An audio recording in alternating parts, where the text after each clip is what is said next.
ইসলামে কি আছে জানেন? মালিক যেই প্লেটে খাবে গোলাম একই প্লেটে খাবে। ইসলামে কি আছে? কর্মচারী কাজ করবে, ঘাম ঝরার আগে বেতন দিয়ে দাও। চান্দাবাজি ধান্দাবাজি রাজনীতিতে কি আছে?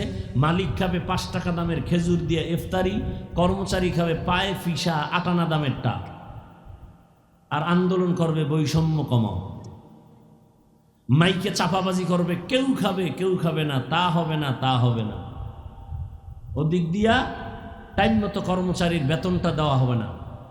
এরা কাজ কইরা রাস্তায় মিছিল দাও, পুলিশের ভিডা খাও, এরপর কিছু বেতন নাও। আমি বানায় বলতেছি, ইসলাম এগুলো পছন্দ করে না। বর্তমান বাংলাদেশে হুজুর মাওলানা, বর্তমানে বাংলাদেশের ইউনিয়ন চেয়ারম্যান আছে, জানা আছে আপনাদের? আলেম আলেম খবর নেন, ওদের ইউনিয়ন বেহেশতের বাগান, খবর নেন।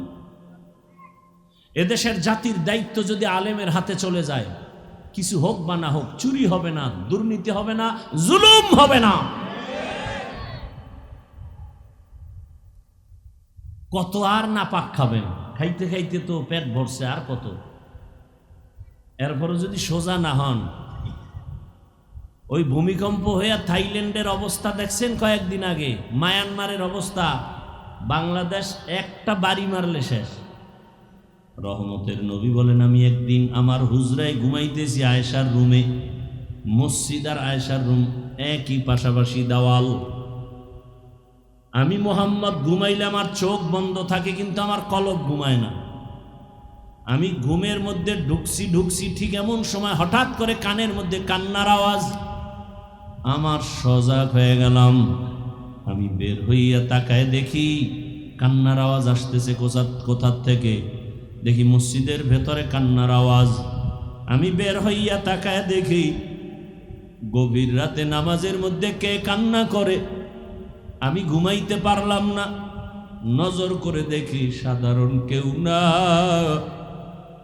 ঘরের মধ্যে কান্না করে মসজিদে আমার কলিজার সাহাবী আবু বকর।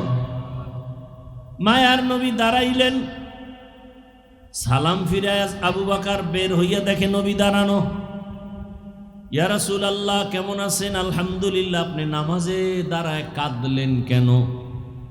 আবু বকর বলেন, ইয়া রাসূলুল্লাহ, আল্লাহর কোরআনের একটা আয়াত আমাকে কান্না করাইয়া দিয়েছে।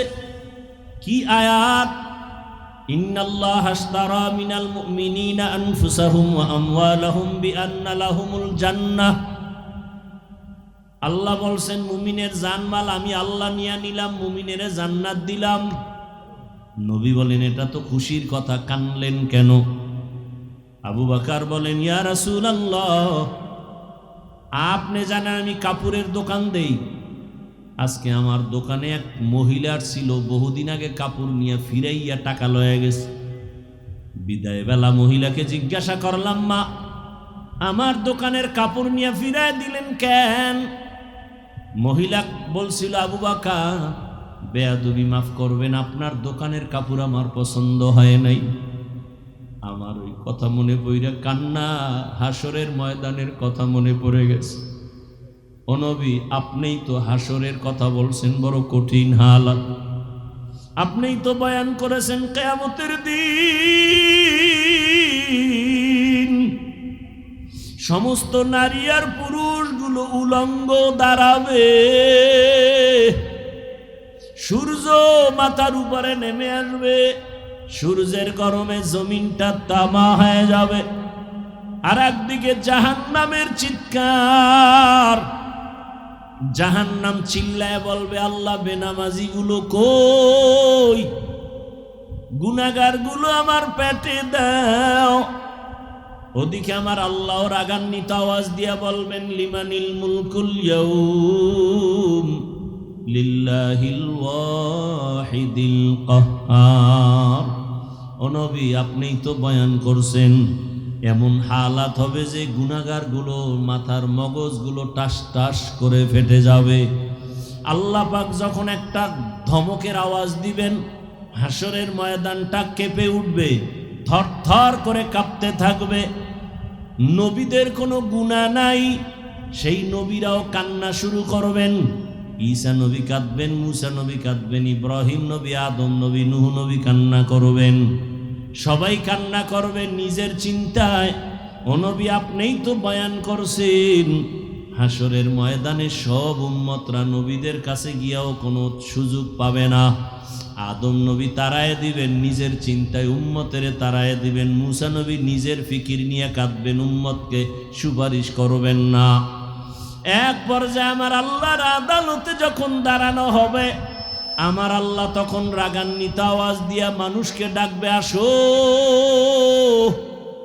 আমি আজকে তোমাদের আমল নামা ওজন দিয়া হিসাব নিব। আমল নামা ডান হাতে যাকে দিবে সে জান্নাতে যাবে।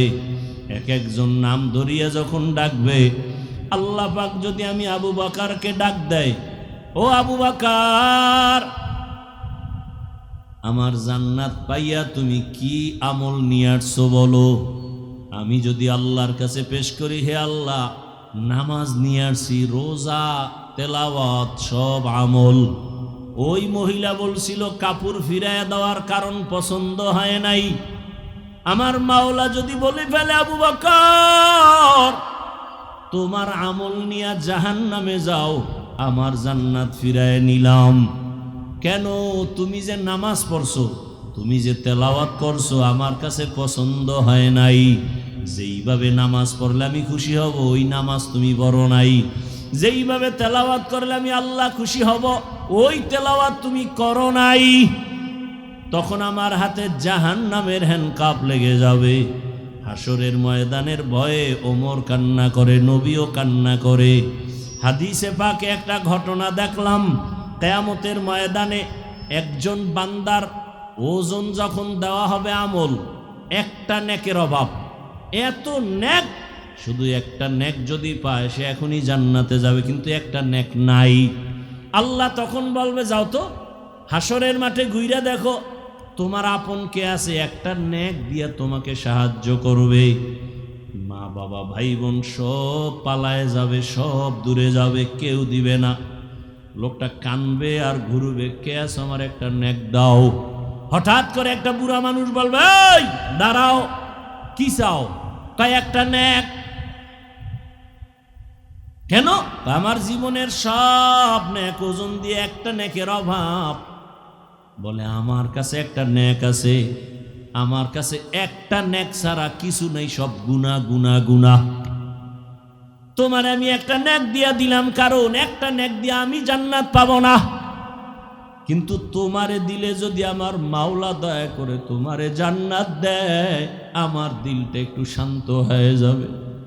আমার নেকটা তো কাজে লাগাই দিলাম, তোমারে আমি একটা নেক দিয়া দিলাম। বুড়া লোকটা দৌড়াইয়া যাবে, মালিক, আমার একটা নেকের অভাব পূরণ হয়ে গেছে। আমার মাওলা জানবেন, তারপরও বলবেন। এই বিপদের সময় মাও আসে না, বোন বাবাও আসে না, ভাই আসে না, কেউ কাছে আসে না।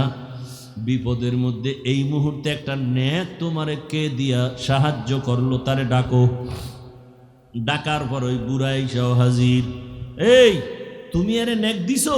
বলে, হ্যাঁ দিছি। কেন? ও আল্লাহ, আমার গুনাহ ছাড়া কিছুই নাই, আমার মাত্র একটা নেক, ওই নেকটা দিয়া তো আমি জান্নাত পাবো না। আমার ভাইকে দেওয়ার দ্বারা যদি জান্নাত পায়, আমার কলিজাটা ভরে যাবে। আমার একটা নেক তো কাজে লাগাইতে পারলাম। তোমার অন্তরে এত মায়ার মোহব্বত যখন আসছে, তোমার মায়া থেকে আমি মাওলার মায়া তো 99 গুণ বেশি। তুমি যখন এই বিপদে একটা নেক দিয়া তারে সাহায্য করে জান্নাতে পাঠাও, তুমি তৃপ্তি পাও। আমি মাওলা কত আদর করে বানাইছি তোমাকে, আমি মাওলা জাহান্নামে কেমনে দিব রে বান্দা? আমি মাওলাও মাহাব্বতের নজর দিয়া তোমাকেও জান্নাত দিয়া দিলাম। প্রত্যেকটা মুসল্লির জন্য ইমাম হলো দায়িত্বশীল। কমিটির দায়িত্ব শুধু মসজিদ মেরামত করার, মুসল্লিদের কোনো দায়িত্ব কমিটির উপরে নাই। ইমামের দায়িত্ব কমিটির উপরে নাই। কমিটি শুধু দায়িত্ব পালন করবে মুসল্লিরা যেন নামাজে কষ্ট না পায়, এসি সাইরা দাও, ফ্যান সাইরা দাও, জায়গা যদি বাড়ানো লাগে বাড়াও। এ কথা বলা যাবে না। এই মসজিদ আটকায় তুমি এসি বন্ধ করবো, বাইরেও। মসজিদ কার ঘর? আপনি বাধা দেন কেন? এই সব কিছুর মূলে একটা মেডিসিনের অভাব। এই জন্য বয়ান শুনি ঠিক, কামে লাগাই না। সেই মেডিসিনের নাম তাকওয়া। ইয়া আইয়ুহাল্লাযীনা আমানুত্তাকুল্লাহ, আল্লাহ তাআলা বলেন, ও মুমিন, আল্লাহকে ভয় করো। কাকে? আল্লাহকে ভয় করো। কেমন ভয়? ভয় করার মতো ভয় করো, হক আদায় করে। সাহাবায়ে কেরাম চিন্তায় পড়ে গেলেন, ইয়া রাসূলুল্লাহ, আল্লাহ যত বড়, ওই পরিমাণ ভয় আমরা তো হক আদায় করে পারবো না, কোনো বান্দাই পারবে না। নবীও পেরেশান, সাথে সাথে জিবরাইল হাজির। নবীকে গিয়া সান্ত্বনার বাণী শোনায় দাও, সাধ্যমতো ভয় করলে হবে, আমার হক আদায় করে ভয় করার কোনো প্রয়োজন হবে না। সাধ্যমতো ভয় করো, ইত্তাকিল্লাহ মাস্তাতাতুম, সাধ্যমতো আল্লাহকে ভয় করো। এখানে আপনারা যারা হাজির হয়েছেন, আমি যদি জিজ্ঞাসা করি আপনারা কারা কারা আল্লাহকে ভয় করেন, এখানে প্রত্যেকটা মানুষ দোনো হাত উঠায় দিবে, দিবে না? কিছু চালাক পারলে পাও আলগি দিয়ে দিবে, বলবে আমরা চাইরাত পায় আল্লাহরে ভয় করি, হুজুরগো থেকে বেশি ভয় করি। অথচ নামাজ নাই, রোজা নাই, তেলাওয়াত নাই, সুদ খায়, ঘুষ খায়। যে নামাজ পড়ে না সেও বলে আল্লাহকে ভয় করি, পর্দা করে না বলে আল্লাহকে ভয় করি, হারাম খায় বলে আল্লাহকে ভয় করি। আসলে আমি নামাজ পড়িয়াও বলি ভয় করি, রোজা রাখিয়াও বলি ভয় করি। আসলে আল্লাহর ভয় কি জিনিস এখনো পর্যন্ত তার হাকিকত আমাদের সামনে আসে নাই। একটা সন্তান মা বাবাকে ভয় করে, তার প্রমাণ কোনো সন্তান মা বাবার সামনে অন্যায় করে না, বেতের বাড়ির ভয়। একটা ছাত্র শিক্ষকের ভয় করে, প্রমাণ বেতের বাড়ির কারণে ভয়ে অন্যায় করে না। ঠিক এ জমিনের মধ্যে যেই বান্দাবান্দি আমার আল্লাহকে ভয় করবেন, ওই বান্দাবান্দি আল্লাহর আযাবের ভয়ে কখনো গুনাহ করবে না।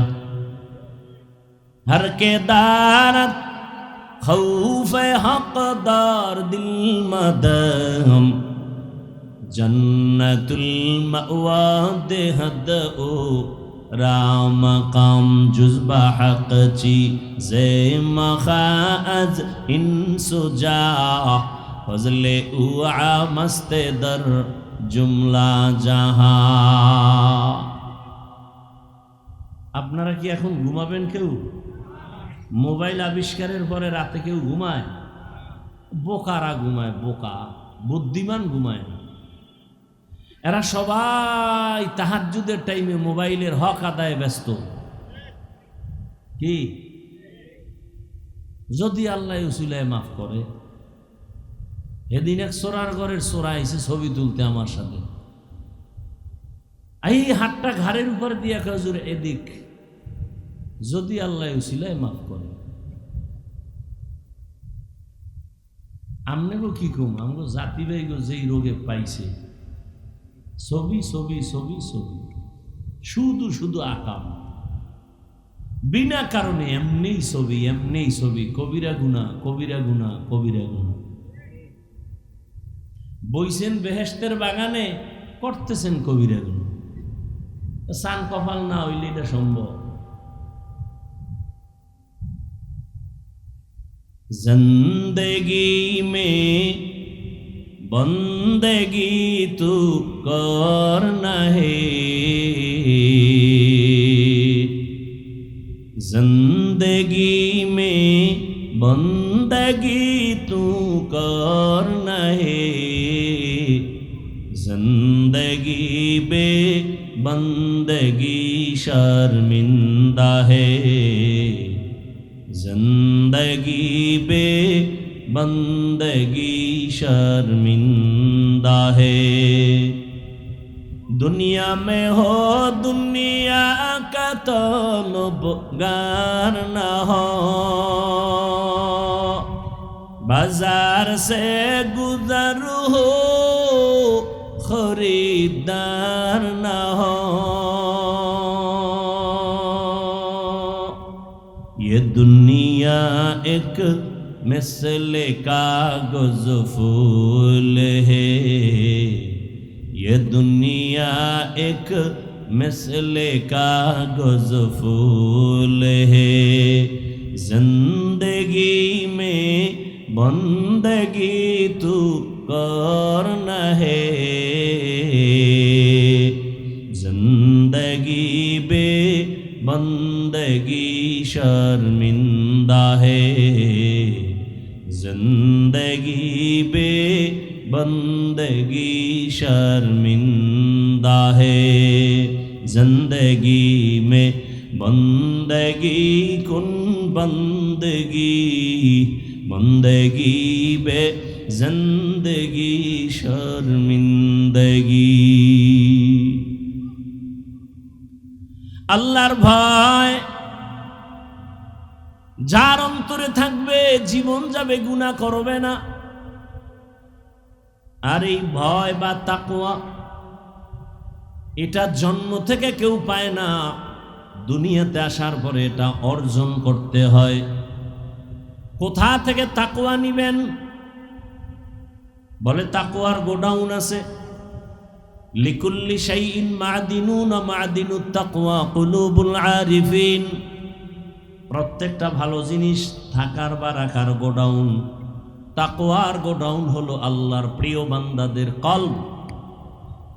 এদের সাথে সম্পর্ক যখন হবে, নজর লাগবে তো তাকওয়ার পাওয়ার বেড়ে যাবে। আল্লাহর প্রিয় বান্দাদের চোখের পাওয়ারে বরকত। قال رسول الله صلى الله عليه وآله وسلم اتقوا فراسة المؤمن فإنه ينظر بنور الله। ও দুনিয়ার মানুষ, আল্লাহর প্রিয় বান্দাদের কলবের পাওয়ার থেকে তোমরা সাবধান। এরা অনেক কিছু দেখেন, তুমি দেখো না। চামড়ার চোখ দিয়া দেখে না, আল্লাহর দেওয়া নূরের আলো দিয়া তারা দেখেন।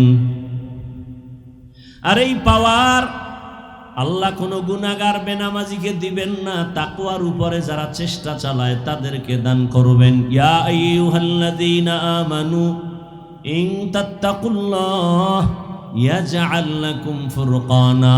যারা তাকওয়ার উপরে মুজাহাদা করবে আল্লাহ তাকে ফুরকান নামের পাওয়ার দান করবেন। মা মা'নাল ফুরকান হুয়া নূরুম মিন ইলাহি।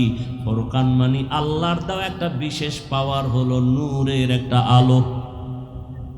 ওই আলো যখন পাবে, নূরের ওই আলো দিয়া আল্লাহর প্রিয় বান্দারা মা ফুররিকা বিহি বাইনাল হাক্কি ওয়াল বাতিল, হক বাতিল নির্ণয় করে হকের দিকে সে আগায় যাবে।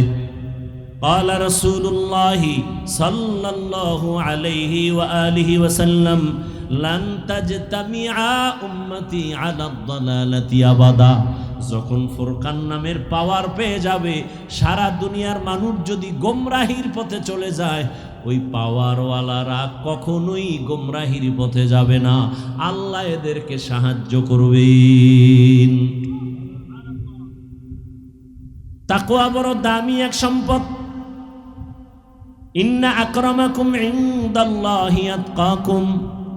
আল্লাহর কাছে বড় দামি ওই বান্দা বান্দি যার কাছে আল্লাহর ভয় আছে। আল্লাহর ভয় মানে ইচ্ছা করে গুনাহ করবে না, আল্লাহর আযাবের ভয়। গুনাহ যদি হইয়াও যায় তওবা করতেও দেরি করবে না। এই ভয়টা অর্জনের জন্য আল্লাহর বিশেষ বান্দাদের নেক নজর ছাড়া হবে না।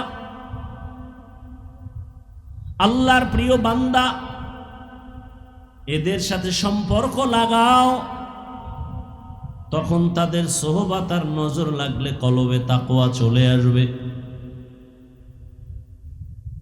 এখন যারা কোনো মুরব্বি মানে না, অটোমেটিক শয়তান তাদের মুরব্বি হয়ে যায়। নফস তাদেরকে উল্টা পাল্টা পথে চালায়, আর এরা ধ্বংস হয়ে যায়। এই কোরআন হাদিসের এলেম, এটা দুই লাইনে এলেম আছে। এক এলেম ইলমে শয়তানি, আর এক ইলমে রহমানি। রসুলের মাধ্যমে যে এলেম আসছে, এই এলেম বান্দাকে বিনয়ী বানায়, আর শয়তানের এলেম যার মধ্যে আসর করবে তাকে অহংকারী বানাবে। সে বলবে আনা খায়রুম মিনহু, আমি তার চেয়ে ভালো। আর মদিনার এলেম যাদের মধ্যে থাকবে সে বলবে আল্লাহুম্মা জাআলনি ফি আইনি সগীরান ওয়া ফি আইনিন নাসি কাবীরা। ও দয়ার মালিক, আমাকে তুমি আমার নজরে ছোট বানায় দাও, উম্মতের নজরে আমার মর্যাদা বাড়ায় দাও। রহমতের নবী পর্যন্ত কতটা বিনয়ী, এত পাওয়ার রহমতের নবী, কিন্তু নবী কোনো দিন ভাব আর অহংকারী দেখান না। হাফিজুর রহমান কেসা কাহিনী রস করবে, শুনে লাভ কি? বাস একটার পর একটা অন্তরের মধ্যে বাড়ি ধাক্কা দিয়ে দিয়ে একে দূরে সরাচ্ছে। এর ওয়াজ শুনলে কি হবে? তোমার দ্বারাই জাতির কি হয়েছে বলো? ওই বেটা, চরমনাইয়ের দ্বারা দেশে কি হবে? তোর দ্বারা কি হয়েছে? তাবলীগের দ্বারা কি হবে? তোমার দ্বারা কি হয়েছে বলো? চরমনাইয়ের কারণে বরগুনার হিসাব, বরগুনার হিসাবের কারণে আমার দাদা ভিন্ন লাইন থেকে দিনের পথে, আমার বাবা দিনের পথে, আমরা তিন ভাই আলেম হইছি। অবদান তো চরমনাইয়ের সোহবত। চরমনাইয়ের কারণে, তাবলীগের কারণে, কওমির কারণে, দেওবন্দীদের কারণে লক্ষ কোটি জেনারেল লাইনের চোর ডাকাত মদিনার পাগল হয়েছে। আসতে বলেন কেন? ইমান দুর্বল না? একটা লোক দাঁড়ায় বলেন চরমনাইয়ের দ্বারা কি কি ক্ষতি হয়েছে এই দেশে ইসলামের, বলেন বলেন না, সব গেছে গিয়া বাহাদুরি। চরমনাইয়ের কারণে এই দেশ ইসলামের কি ক্ষতি হয়েছে আমাকে একজনে দাঁড়ায় বলেন। আমি এখন থেকে বিরোধিতা শুরু করবো। একজনে বলেন দাঁড়ায়। তাবলীগের কারণে ইসলাম ও মুসলমানের কি কি ক্ষতি হয়েছে বলেন। হয়েছে? ভাই সত্য কথা বলেন না কেন? কওমি মাদ্রাসার কারণে কিছু বলেন, বিরোধিতা করেন কেন? কি সমস্যা কি? চরমনাইয়ের বিরোধিতা কেন? উজানির বিরোধিতা কেন? তাবলীগের বিরোধিতা কেন? দেওবন্দি কওমির বিরোধিতা কেন? তাদের দ্বারা কি হয়েছে? আপনার দ্বারা কি হয়েছে? আল্লাহ আপনাকে কি এই বিরোধিতা করার জন্য পাঠাইছে? আপনার আর কাম নাই খাইয়া লইয়া? আল্লাহ হেদায়াত দান করুন। ও আমার যুবক বাবারা, পর্দার আড়ালের আম্মা জান বোনেরা, বৃদ্ধ বাবাজি, এত বয়ান চলতেছে প্রতিদিন, দিন নাই রাত নাই বয়ান আর বয়ান। তাবলীগওয়ালাদের বয়ান, পীর মাশায়েখের বয়ান, বক্তাদের বয়ান, জুমার খতিবের বয়ান। এরপরেও কেন আমলের খাতা শূন্য? এত লোক ওয়াজের প্যান্ডেলে, ফজরে কেন মসজিদে মুসল্লি নাই? এরা সব শ্রীনগর থেকে আসছে না? সব হেন গেলে ফজরে কই ভাই মানুষ। এই মানুষগুলো এই এলাকায় থাকে, ফজরে কেন মাঝে মাঝে ইমাম আর মুয়াজ্জিন ছাড়া কেউ নেই। আবার কিছু নষ্ট মানুষ আছে, বিল্ডিং এর মালিক, ভাড়াটিয়ারা চায় ফজরের সময় মসজিদ গিয়া নামাজ আদায় করবে, মালিক গেট খোলার চাবি দেয় না। তোর বিল্ডিং এ আগুন লাগবে না, কাঠটা লাগবে ক?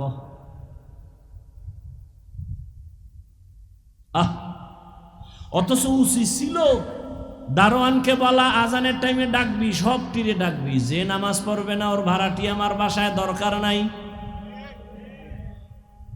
ওই বাসাওয়ালারা নিজের বাথরুমে ওয়াশরুমে পানি অল টাইম, ভাড়াটিয়া কেন পানিতে কষ্ট পায়?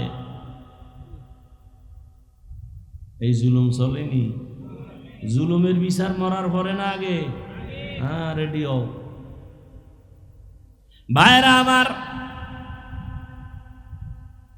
সব কথার মূল পয়েন্ট হলো তাকওয়া নাই, আল্লাহর ভয় নাই। আর আল্লাহর ভয় যার অন্তরে আসবে তার কপাল খুলে যাবে। আর যার অন্তরে তাকওয়া আসবে না, হাজারো বয়ান চলবে। আমি হাফিজুর রহমান কেন, মক্কা মদিনার ইমাম কেন, স্বয়ং রসুল বয়ান করলেও কপাল খুলবে না। যেই রসুলকে এক নজর তাকায়া দেখলে জাহান্নামের আগুন হারাম, কেমন মায়ার নবী আমার। যেই রহমতের নবীর চেহারা মোবারকে নজর দিলে পেটের ক্ষুধা থাকে না, কেমন মায়ার নবী। রাস্তা দিয়ে রহমতের নবী হাঁটেন, মেঘ নবীর ছায়া দেয়, সূর্যের গরম যেন নবীর কষ্ট না হয়। রহমতের নবী যেখানে কদম দেন ওখান থেকে দীর্ঘ বছর শুধু মেশকের ঘেরান। রহমতের নবী যখন হাঁটেন দুপার্শ্বের গাছ নত হয়ে রসুলকে সালাম দেয়। ওই নবীকে দেখার জন্য গর্তের পিপিলিকা আল্লাহর কাছে আরজি পেশ করে। গর্তের সাপ অপেক্ষা করে রহমতের নবীর একবার দেখবে, কিন্তু এই নবীর একবার আর দুইবার না, সামনে বৈশা 13টা বছর দেখছে, বয়ান শুনছে, কিন্তু কত বড় বেঈমান, কালেমা পড়ে নাই। এমন কপালওয়ালা কে জানেন? কে কে দেখছেন নি কারবার? এই কপাল পড়ার নাম জানেন না? 13টা বছর বয়ান শুনিয়া কালেমা পড়ে না। হাতের মুষ্টির মধ্যে পাথর নিয়ে, এই আব্দুল্লাহর ছেলে বলো আমার হাতে কি? রহমতের নবী বলেন আমি বলতে পারি না। বলতে পারলে কি হবে? চাচা আবু জাহাল। আবু জাহাল বলে ভাতিজা একটা পুরস্কার দিব। কয় কি? বলে এক্ষুনি কালেমা পড়ো। নবীজি বলেন আমি বলতে পারি না। কেন? আমি তো গাইবের মালিক না। গাইবের মালিক কে? তবে নবী বললেন হাতের মুষ্টিতে যা আসো একটু আওয়াজ দাও। নবী এ কথা বলা মাত্র আবু জাহিল্লার হাতের পাথরগুলো কালেমায় শাহাদাতের আওয়াজ দিল।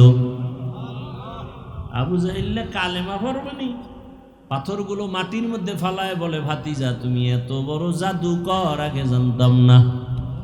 মান ইয়াহদিল্লাহু ফাহুয়াল মুহতাদ ওয়া মান ইউদ্লিল ফালান তাজিদা লাহু ওয়ালিয়াম মুরশিদা। এর নাম কপাল। 13 বছর নবীরে দেখিয়াও কালেমা পড়ে না। আল্লাহ যদি কপাল পুড়িয়া দেয় আর হবে না। আর যার কপাল খুলবে তার রাস্তা খুলে যাবে, কেউ ফিরাতে পারবে না। আবু জাহাল বয়ান শুনে কালেমা পড়ে না।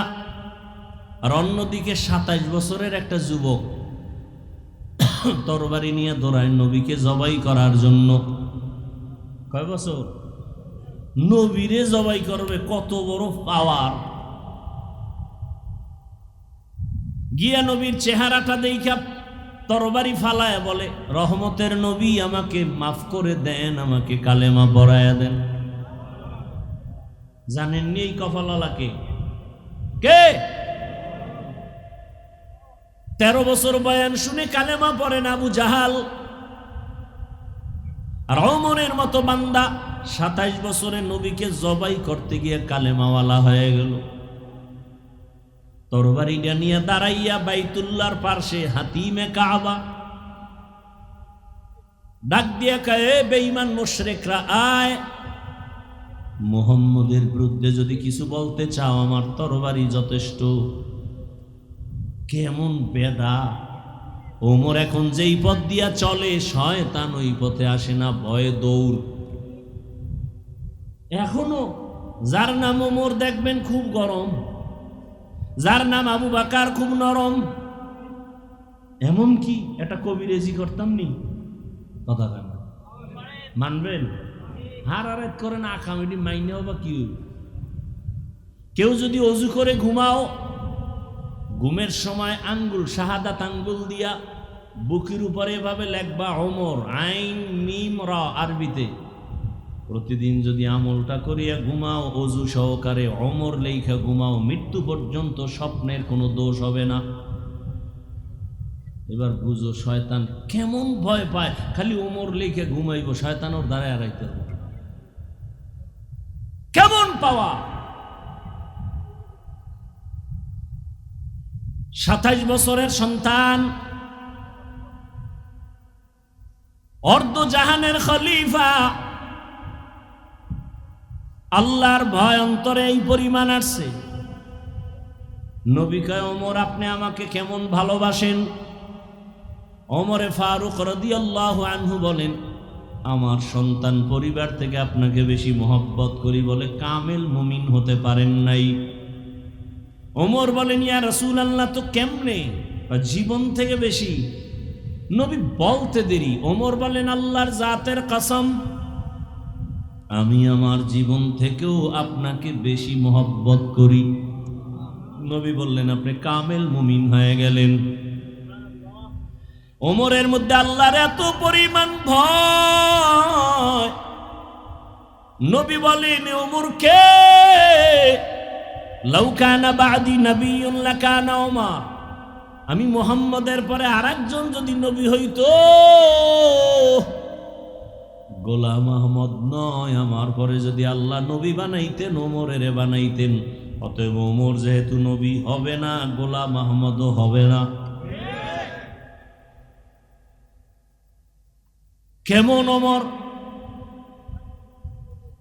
শয়তান আল্লাহর সামনে চ্যালেঞ্জ দিয়ে দাঁড়াইছে, আর সেই ওমরের দেখলে দৌড়ায়। একটা যুবক ছেলে মদের বোতল নিয়ে হাঁটতেছে রাস্তায়, ওমরের দেখা শরীরের মধ্যে কাঁপুনি শুরু হয়ে গেছে, বোতলটা ফালাইতেও পারে না, ওমরের চোখ ফিরে গেছে। ওমরের কথার আগে তরবারি রেডি। যুবক এই পরিমাণ ভয়, আসমানের দিয়ে তাকায়া অন্তর দিয়া কয়, ও আল্লাহ, জীবনে মইরা গেল আর মদের বোতল নিমুন, আমার বাঁচাও। ওমর আসতেছে, কই যামু? ওমর তাই হাজির হয়ে গেল, ডাক দিয়ে খাই, তোর বোতলটা দিক দে। আরো কাঁপতেছে, দে। ভয় পাও কেন? যুবক কাঁপতে কাঁপতে বোতলটা যখন হাতে দিল, ওমর তাকায় দেখে মদের বোতলের মধ্যে এক ফোঁটা মদও নাই, পুরা বোতলটা সাদা দুধে ভরা। হরকে দারত খৌফে হকদার দিল মাদাম, জান্নাতুল মাওয়া দেহাদ ও রামাকাম। আল্লাহর ভয় তাকওয়া কত দামি! ও যুবক বাবারা, আমি কিন্তু এখানে এতক্ষণ যে বয়ান করতেছি, বুঝতেছেন আমার কত কষ্ট হইতেছে। ঠান্ডার ভিতরে প্রতিদিন তো দৌড়াচ্ছি, গাধার মতো সারা দেশে দৌড়াই, কিন্তু এই যে এত বয়ান করি, একবারও কিন্তু বলি না আমি পাঁচকল্লিওয়ালা, তুমিও পাঁচকল্লি লাগাও। আমি কওমি মাদ্রাসার সন্তান, তুমিও কওমিতে যাও বলি নাই। আমি তাবলিগের লাইনের সন্তান, আমি পীরের মুরিদ, একবারও বলি নাই তুমি তাবলিগে যাও, পীরের কাছে যাও। আমি হুজুর বানাইতে আসি নাই, কারণ আমার দেশে হুজুর অনেক বেশি, অনেক বেশি। যেদিকেই তাকাই খালি হুজুর আর হুজুর আর হুজুর। আমার দেশে হুজুরের অভাব নাই, এখন বেশি অভাব হলো আদর্শবান ডাক্তার নাই, আদর্শবান ইঞ্জিনিয়ার নাই, আদর্শবান সাংবাদিক নাই, আদর্শবান এসপি নাই, ডিসি নাই, ওসি নাই। বাবা, তুমি স্কুলে পড়ো, কলেজে পড়ো, চাকরি করো, ব্যবসা করে আদর্শবান ডাক্তার হও, ইঞ্জিনিয়ার হও, প্রফেসর হও, এসপি হও, ডিসি হও, এমপি হও, মন্ত্রী হও, তবে ছোট একটা দাবি আমার, বেয়াদব হইও না রে বাবা। বলবা হাফিজ ভাই বেয়াদব হব না, তার ব্যাখ্যা কি? 3 জায়গায় বেয়াদবি করবা না, আল্লাহর কসম, যদি করো মরার আগেই তুমি পঙ্গু। 1 নম্বরে মা বাবার সাথে বেয়াদবি করবা না। দ্বিতীয়, তুমি শিক্ষকের সাথে অন্যায় করবা না। তৃতীয়, ওলামায়ে কেরাম মুরব্বীদের সাথে বেয়াদবি করবা না। এ কথাও জাইনো, কোনো মা বাবা সন্তানের জন্য জীবনে বরদোয়া করে না, কোনো শিক্ষক ছাত্রর জন্য বরদোয়া করে না, কোনো আলেম উম্মতের জন্য বরদোয়া করে না। তো কেন? যদি বেতাল কইরেই বসো, মা বরদোয়া করে না ঠিক, তবে কষ্ট পায় যখন বলে আহ, নিঃশ্বাসটা তোর জীবনের কাল হয়ে যাবে। শিক্ষক যদি কষ্ট পায়, একটা নিঃশ্বাস ফালায়, ছাত্রের জীবন শেষ। হযরত আলী কে জানো? যুবকরা খেয়াল করিও, আলী, আলী রসুলের কি বুঝলা? আগের সম্পর্ক কি? চাচাতো ভাই। 7 বছর বয়সে গিয়া রসুলের হাতে হাত লাগাইছে। কয় বছর? কেউ বলছেন 11, কেউ বলছেন 12, কেউ বলছেন 8, এর মাঝখানে নবীর হাতে হাত লাগাইছেন। এতদিন ছিল চাচতো ভাই, এখন রসুলের সাহাবী, কিছুদিন পরে হবে রসুলের জামাতা। আলীর জন্য কলিজা দিয়ে নবী একটা দোয়া করে দিলেন, আনা দারুল হিকমাহ ওয়া আলিয়ুন বাবুহা, আমি হলাম ইলমের শহর, হিকমতের শহর, আর এই ইলমের ঘরের দরওয়াজা আমার আলী। আল্লাহ এই পরিমাণ জ্ঞান হযরত আলীকে দান করেছিলেন। সারা দুনিয়ার ছাত্রদেরকে আলী ডাক দিয়া কয়, মান আল্লামানি হরফান ইনশাআ বাআ ওয়া ইনশাআ আতাকা, একটা অক্ষর যে তোমারে শিখাইছে সে তোমার কেমন দামি জানোনি, চাইলে তোমারে গোলাম বানাইয়াও রাখতে পারবে, চাইলে তোমাকে বিক্রিও করে দিতে পারবে, সে তোমার একটা অক্ষরের শিক্ষক। আমি হাফিজুর রহমান এখানে বসে বয়ান করি, আমার আব্বা আম্মার দোয়া ছাড়া সম্ভব না, তবে এটাও সত্য আমার আব্বা আম্মা দোয়া করছেন, আল্লাহ সম্মান দিছেন, তবে আমার আব্বা আম্মা আমাকে বয়ান শিখান নাই, আমারে হাতে দইরা দইরা বয়ান শিখাইছেন, দস্তখত দেওয়া শিখাইছেন আমার ওস্তাদ শিক্ষক। ঠিক নেই? তাহলে ওস্তাদের অবদান আছে না নাই? এই জন্য খবরদার, বেয়াদবি করলে ওস্তাদের সাথে জীবন শেষ। সারা দেশে দৌড়েই তো মাঝে মাঝে দেখি ল্যাংটা পাগল ইংলিশে কথা বলে, আরবিতে কথা বলে। আরে পাগল আবার আরবি কয় কেন? চিন্তা ভাবনা করে দেখছি ছাত্র ছিল ভালো মাদ্রাসার, বেয়াদবি করার কারণে পাগল হয়ে গেছে। এরকম পাগল দুই একটা জীবনে দেখছেন? বেয়াদবি বড় মারাত্মক।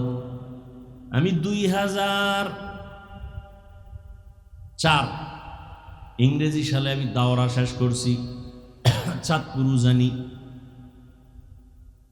ক্লাসে একটা ছাত্র ছিল আমাদের, খুব ব্রেন প্লেটের থেকেও বড় ধারালো।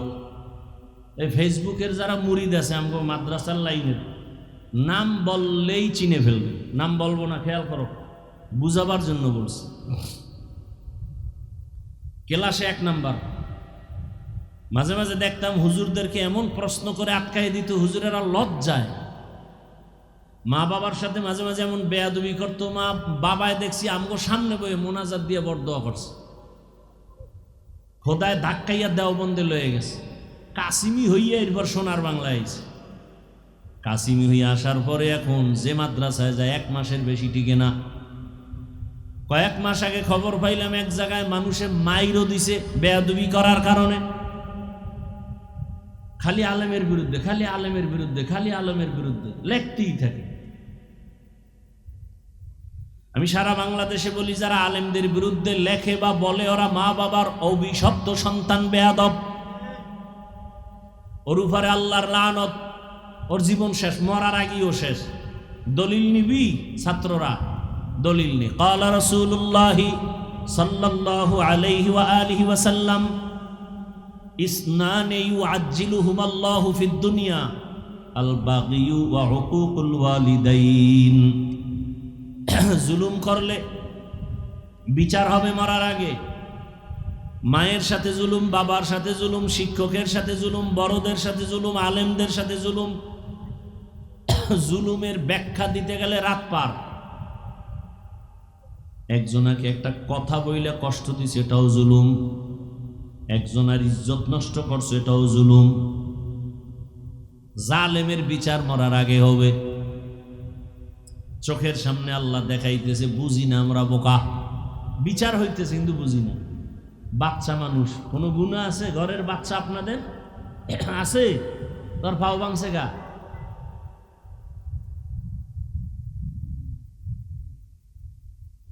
ওর কিডনি নষ্ট হয় কেন?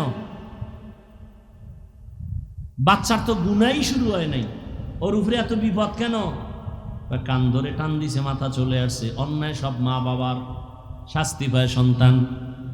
সন্তানকে দিয়ে আল্লাহ বুঝায় মা বাবারে, কত ধানে কত চাল বুঝাল।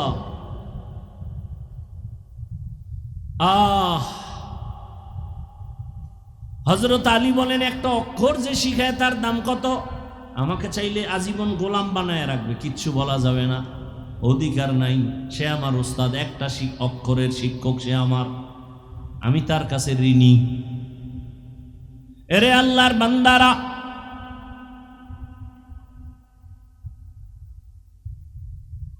স্কুলে পড়ে কলেজে পড়ে এমন আল্লাহর বান্দারা পাঁচ ওয়াক্ত নামাজি নাই? অশেষ। তোমার জীবনের অজ এটাই যথেষ্ট। যদি কপাল খুলে নিজের বিবেকটাকে জিজ্ঞাসা করো, তোমার মতো যুবক যদি জেনারেল লাইনে থাকে স্কুল কলেজে পড়ে নামাজ পড়ে, তুমি কেন পারো না রে বাবা? তোমার মতো সন্তান র্যাব, আর্মি, পুলিশ, বিডিআরের চাকরি করে পাঁচ ওয়াক্ত নামাজি যদি থাকে নাই? সব কথা শেষ কথা, তুমি পারো না কেন বলো? তোমার মতো যুবক রাস্তায় গাড়ি চালায়, ড্রাইভার, আজান হলে মসজিদে চলে যায়, বলো তুমি কেন পারো না? তোমার মতো যুবক তাকায় দেখো, ঢাকা কলেজে যাও, জাহাঙ্গীরনগরে যাও, মাথায় পাগড়ি, বড় দাড়ি, বড় জামা, মনে হয় যেন বড় মসজিদের খতিব, অথচ আরবিও জানে না। এই তুমি এই পাগড়ি কি? আমি কলেজে পড়ি, ঢাকা কলেজে। এই হালাত কেন? কয় আল্লাহওয়ালার নেক নজর লাগছে, মা বাবার দোয়া। এই অবস্থায় কলেজে যাও? হ্যাঁ। এই অবস্থায় কলেজে গেলে সমস্যা? কয় না, সব শিক্ষকেরাও দোয়া করে, শিক্ষিকারাও দোয়া করে। আচ্ছা, তোমার ক্লাসে মাইয়া বলা হোমানে আছে না? কয় আছে। মাঝে মাঝে তোমারে পার্কে ডাকে না? আনন্দ মিছিলে ডাকে না? হ্যাঁ ডাকে। তবে আমার মাওলার কাছে আমি সাহায্য চাই, দেখি আল্লাহর কুদরত আমার ক্লাসের মাইয়েরাই আমার পক্ষে হয়ে যায়। হইয়া কি কয় জানেন? হইয়া বলে, এই ও একটু আল্লাহ বিল্লা করে তো, ওরে ডিস্টার্ব করিস না। আমার আল্লাহ এই আকামে ওরে দাওয়াত দিস না, আর আমাকে ডিস্টার্ব হইব, ওরে ওর পথে ছাইরে দে। ও যুবক বাবা, তোমার মতো যুবক চাকরি করে, ব্যবসা করে, নদীর মধ্যে মাছ ধরে, কৃষিকাজ করে, পাঁচ বেলার নামাজ পড়ে, তুমি কেন পারবা না রে বাবা? আসলে সব কথার একটা কথাই হলো, আল্লাহর ভয় অন্তরে আসে নাই। ওমরে ফারুকের কত দাম! আম্মা জান আয়েশা রাদিয়াল্লাহু আনহা রহমতের নবীকে একদিন জিজ্ঞাসা করলেন, ইয়া রাসূলুল্লাহ, আপনার সাহাবাদের মধ্যে দামি কে? নবী বলে, আমার সাহাবায়ে কেরামের মধ্যে দামি, বড় দামি ওমর। মানে আম্মা জান ভাবছেন আমার আব্বার নাম কইব। আব্বার নাম কি? কি নাম? নবীও বুঝা ঘুরাই দিছে। নবী আবু বকরের নাম না কয়, কে ওমর। মুখের উপরে যে আবার কইব, এটাও একটু লজ্জা লজ্জা ভাব।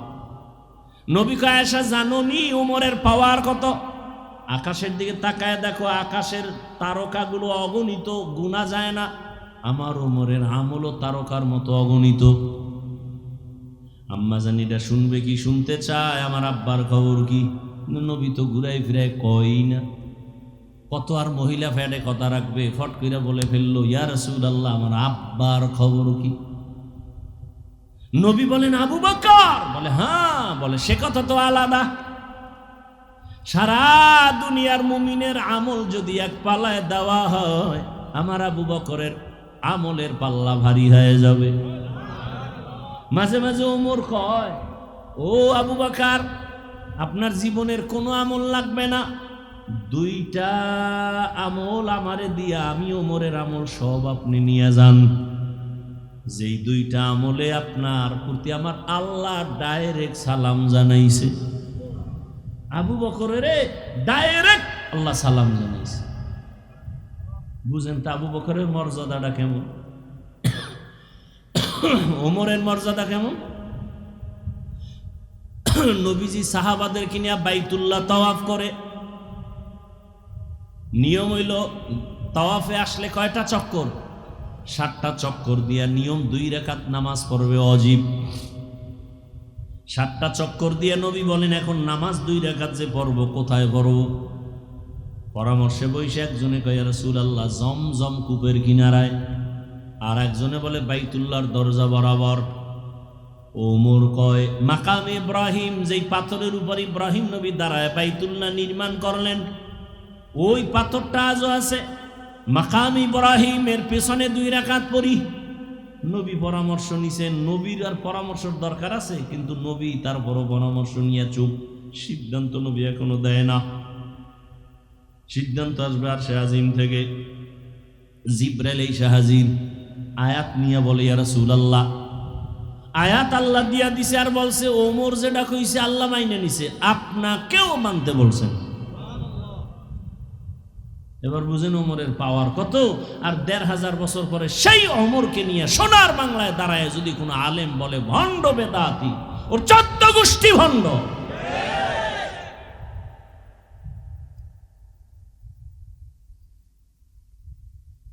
সাহাবাদের বিরুদ্ধে কথা বলে কত বড় বেয়াদব। সাহাবায়ে কেরামের বিরুদ্ধে যারা লেখবে আর বলবে, ইশারায় হোক ডাইরেক্ট হোক, এরা রসুলের দুশ্মন, কোরআনের দুশ্মন, ইসলামের দুশ্মন। আসতে বলেন কেন? সমস্যা, ব্যারাম, হিংসা না? আমার মধ্যে হিংসা। ভণ্ডদের বিরুদ্ধে কথা বলা সুন্নত, কোরআনের আইনে ফরজ।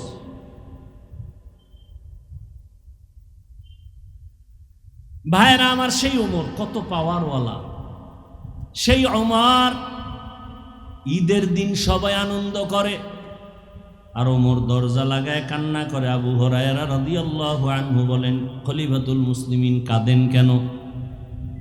বলে, আবু হুরায়রা ভাই কান্না করি, আনন্দ কি করব, পেরেশান। কেন? রোজা রাখলাম, কবুল হলো কিনা চিন্তা, জাহান্নাম থেকে মুক্তি পেলাম কিনা চিন্তা। ওমরে ফারুক রাদিয়াল্লাহু আনহু জাহান্নামের আযাবের ভয়ে কান্না করে করে গালে দাগ পড়ছে। রহমতের নবী বলেন, আমি একদিন আমার হুজরায় ঘুমাইতেছি আয়েশার রুমে। মসজিদ আর আয়েশার রুম একই, পাশাপাশি দেওয়াল। আমি মোহাম্মদ ঘুমাইলে আমার চোখ বন্ধ থাকে, কিন্তু আমার কলব ঘুমায় না। আমি ঘুমের মধ্যে ঢুকছি ঠিক এমন সময় হঠাৎ করে কানের মধ্যে কান্নার আওয়াজ। আমার সজাগ হয়ে গেলাম। আমি বের হইয়া তাকায় দেখি কান্নার আওয়াজ আসতেছে কোথার থেকে। দেখি মসজিদের ভেতরে কান্নার আওয়াজ। আমি বের হইয়া তাকায় দেখি গভীর রাতে নামাজের মধ্যে কে কান্না করে। আমি ঘুমাইতে পারলাম না, নজর করে দেখি সাধারণ কেউ না, ঘরের মধ্যে কান্না করে মসজিদে আমার কলিজার সাহাবী আবু বকর। মায়ার নবী দাঁড়াইলেন, সালাম ফিরায় আবু বকর বের হইয়া দেখে নবী দাঁড়ানো। ইয়া রাসূলুল্লাহ কেমন আছেন? আলহামদুলিল্লাহ। আপনি নামাজে দাঁড়ায় কাঁদলেন কেন? আবু বকর বলেন, ইয়া রাসূলুল্লাহ, আল্লাহর কোরআনের একটা আয়াত আমাকে কান্না করাইয়া দিয়েছে। কি আয়াত? ইন্নাল্লাহা আশতারা মিনাল মুমিনিনা আনফুসাহুম ওয়া আমওয়ালাহুম বিআন্না লাহুমুল জান্নাহ। আল্লাহ বলছেন, মুমিনের জানমাল আমি আল্লাহ নিয়ে নিলাম, মুমিনের জান্নাত দিলাম। নবী বলেন, এটা তো খুশির কথা, কানলেন কেন? আবু বকর বলেন, ইয়া রাসূলুল্লাহ, আপনি জানেন আমি কাপড়ের দোকান দেই। আজকে আমার দোকানে এক মহিলার ছিল, বহুদিন আগে কাপড় নিয়ে ফিরাইয়া টাকা লয়ে গেছে। বিদায় বেলা মহিলাকে জিজ্ঞাসা করলাম, মা, আমার দোকানের কাপড় নিয়ে ফিরাই দিলেন কেন? মহিলা বলছিল, আবু বকর বেয়াদবি মাফ করবেন, আপনার দোকানের কাপড় আমার পছন্দ হয় নাই। আমার ওই কথা মনে পড়ে কান্না, হাসরের ময়দানের কথা মনে পড়ে গেছে। ও নবী, আপনিই তো হাসরের কথা বলছেন, বড় কঠিন হালাত। আপনিই তো বয়ান করেছেন কিয়ামতের দিন সমস্ত নারী আর পুরুষগুলো উলঙ্গ দাঁড়াবে, সূর্য মাথার উপরে নেমে আসবে, সূর্যের গরমে জমিনটা তামা হয়ে যাবে। আর একদিকে জাহান্নামের চিৎকার, জাহান্নাম চিল্লায় বলবে, আল্লাহ বেনামাজি গুলো কই, গুনাহগার গুলো আমার পেটে দাও। ওদিকে আমার আল্লাহ রাগান্বিত আওয়াজ দিয়া বলবেন, লিমানিল মুলকুল ইয়াউম লিল্লাহিল ওয়াহিদিল কাহ্হার। ও নবী, আপনিই তো বয়ান করছেন এমন হালাত হবে যে গুনাহগারগুলো মাথার মগজগুলো টাস টাস করে ফেটে যাবে। আল্লাহ পাক যখন একটা ধমকের আওয়াজ দিবেন, হাসরের ময়দানটা কেঁপে উঠবে, থরথর করে কাঁপতে থাকবে। নবীদের কোনো গুনাহ নাই, সেই নবীরাও কান্না শুরু করবেন। ঈসা নবী কাঁদবেন, মুসা নবী কাঁদবেন, ইব্রাহিম নবী, আদম নবী, নূহ নবী কান্না করবেন। সবাই কান্না করবেন নিজের চিন্তায়। ও নবী, আপনিই তো বয়ান করছেন হাসরের ময়দানে সব উম্মতরা নবীদের কাছে গিয়াও কোনো সুযোগ পাবে না। আদম নবী তাড়ায় দিবেন নিজের চিন্তায়, উম্মতেরে তাড়ায় দিবেন। মুসা নবী নিজের ফিকির নিয়ে কাঁদবেন, উম্মতকে সুপারিশ করবেন না। এক পর্যায়ে আমার আল্লাহর আদালতে যখন দাঁড়ানো হবে, আমার আল্লাহ তখন রাগান্বিত আওয়াজ দিয়া মানুষকে ডাকবে, আসো, আমি আজকে তোমাদের আমল নামা ওজন দিয়া হিসাব নিব। আমল নামা ডান হাতে যাকে দিবে সে জান্নাতে যাবে।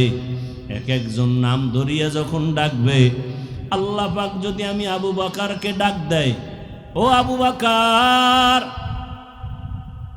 আমার জান্নাত পাইয়া তুমি কি আমল নিয়ে আসছো বলো। আমি যদি আল্লাহর কাছে পেশ করি, হে আল্লাহ, নামাজ নিয়ে আসছি, রোজা, তেলাওয়াত, সব আমল। ওই মহিলা বলছিল কাপড় ফিরাইয়া দেওয়ার কারণ পছন্দ হয় নাই। আমার মাওলা যদি বলে ফেলে, আবু বকর, তোমার আমল নিয়ে জাহান্নামে যাও, আমার জান্নাত ফিরায় নিলাম। কেন?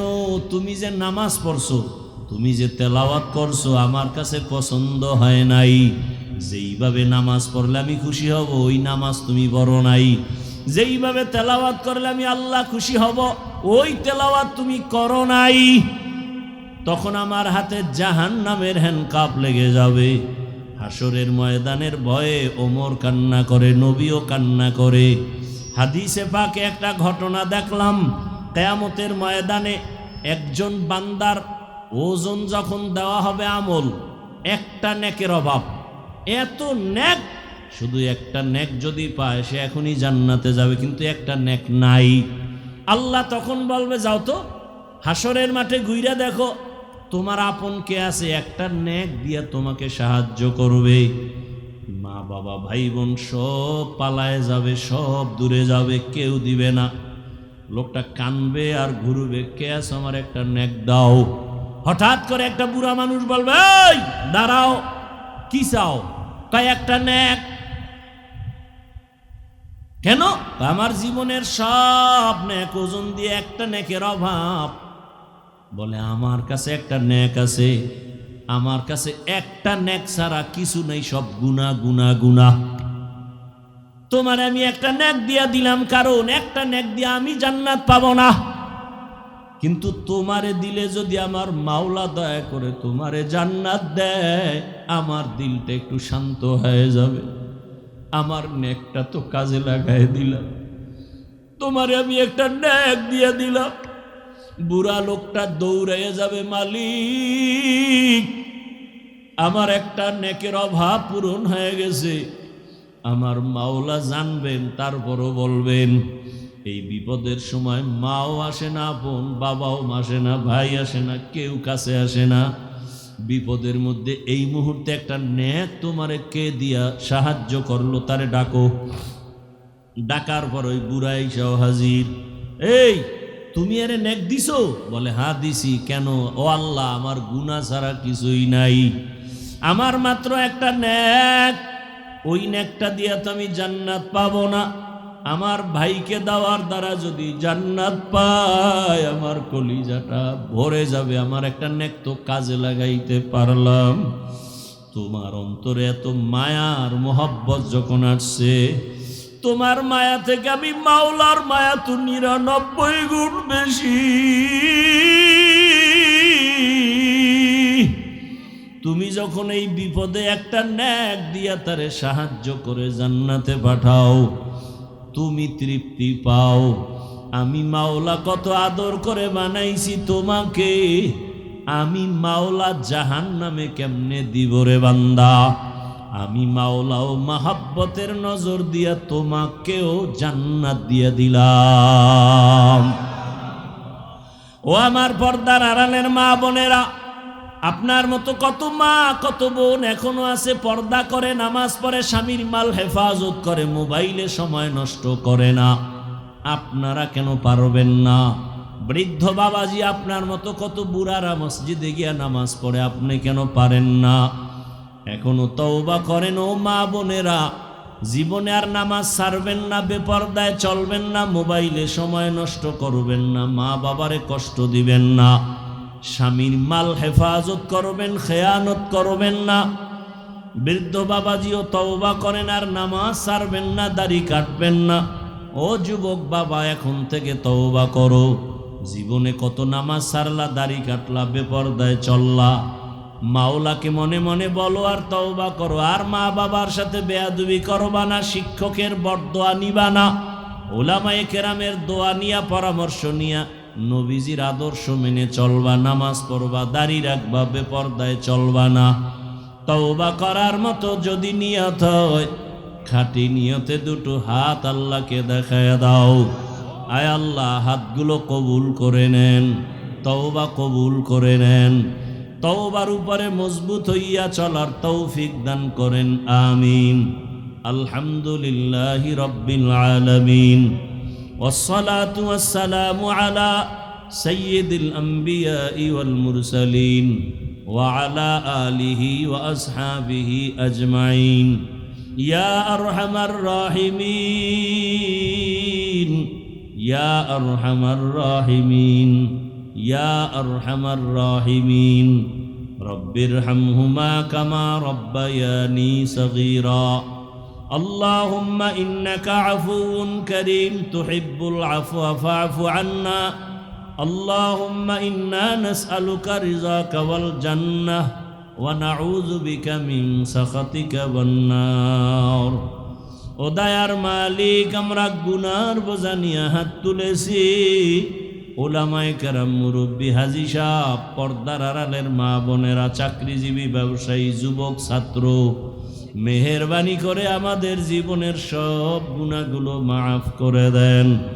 আয় আল্লাহ, মাহফিল কবুল করে নেন, আয়োজনকারী সহযোগিতাকারীদের কবুল করে নেন, এলাকায় শান্তি দান করেন, মা বোনদের আবেদা পর্দাওয়ালা বানায় দেন।